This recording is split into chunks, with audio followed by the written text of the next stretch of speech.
silver and gold. That just about says it all. Today on Beads, Baubles, and Jewels. Take a look at this fabulous necklace. Look at the dimension and how intricately woven everything is. Looks pretty difficult to make, doesn't it? Can you believe that this is created by using jump rings? Wow.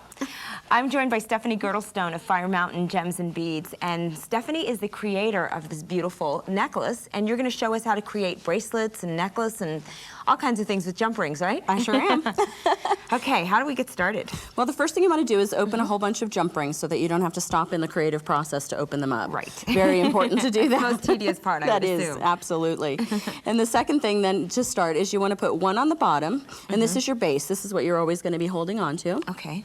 And then you have 3 sets of 2 on top of that. So you put 2 jump rings here, 2 jump rings here, and then 2 jump rings there. Okay. And I'm using the gold, of course, so it's easy for us to see what we're doing today. Okay. But you could use 2 different tones if you wanted Absolutely. to design it that way. Okay. Some of the jewelry's made that way, actually. Okay.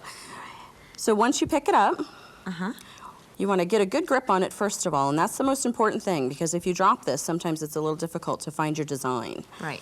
So we're going to open the top set of jump rings first. Okay. Okay. Then we're going to open the second set of jump rings like that. And you can see how it sort of forms that flower pattern. Exactly.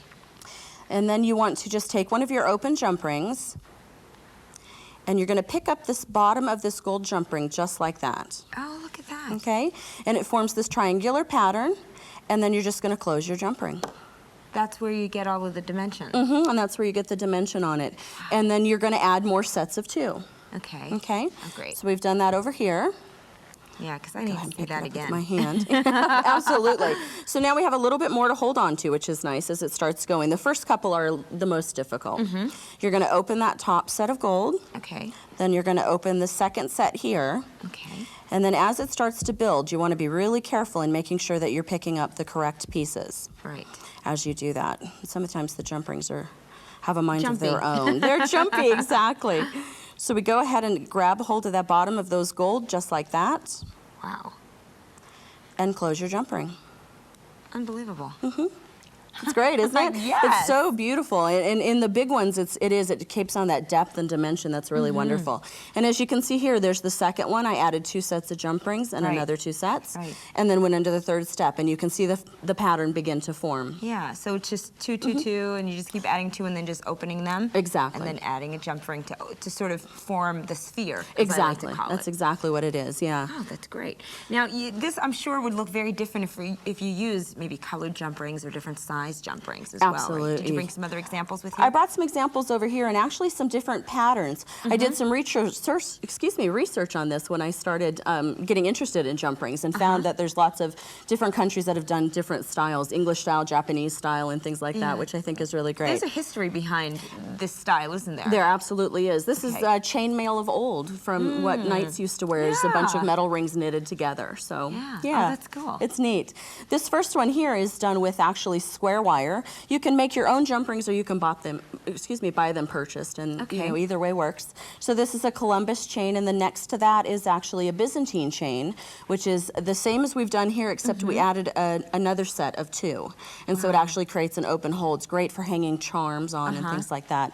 Then we have just a standard 2x2. Okay. And then I started adding some color. I did a standard 2x2 attached with niobium or colored jump rings in between.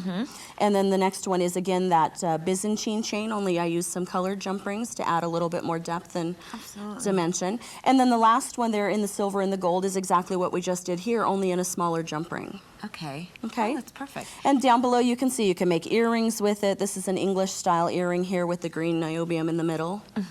And colored as well, that has a matching bracelet. I just think it's so amazing that you can create so many things just from a little jump ring I know, that it's you just great. take for granted Oh, so I many know times. it. I just love it so much. And then you can start to branch out, like the earrings that I've done over here. Yeah, let's look at these earrings. These are amazing. You can branch out a little bit using just a different component, and I use jump rings to attach on there, and then add some glass beads on both of those, some donuts. And then look at the necklaces down below where you have at the bottom, you have, it's almost like the jump ring is the chain, and then then you have separate layers Exactly. of strands. Exactly, and the colored one, the multicolored, is actually 2 bracelets. You can actually wear it as a gemstone bracelet, wear it as a necklace, or wear it as just a silver chain. Unbelievable. Yeah, it's great. They're so versatile. I just love them. They really, really are. And then there's the one that looks very similar down at the bottom to the one that you made, but it looks like something's hidden inside of it. It actually has pearls in it. It actually has silver pearls inside. Okay. And how would you do that? You just sort of, when you open it up, you just kind of pop it in? Right, yeah, you have Okay. the pearls strung, and then you just add them inside there. Oh, that's perfect. And then the color. And then color, yeah, and again, it's just used as a chain. It's a standard 2x2. The gold is a standard 2x2, and then the front one there, I've used the Byzantine chain and used it as links, putting some glass beads in between there to just sort of mix it up a little bit. Unbelievable. This actually, I mean, of course you can get more complicated as you go along, but I think this would be a really great project if you're a beginner.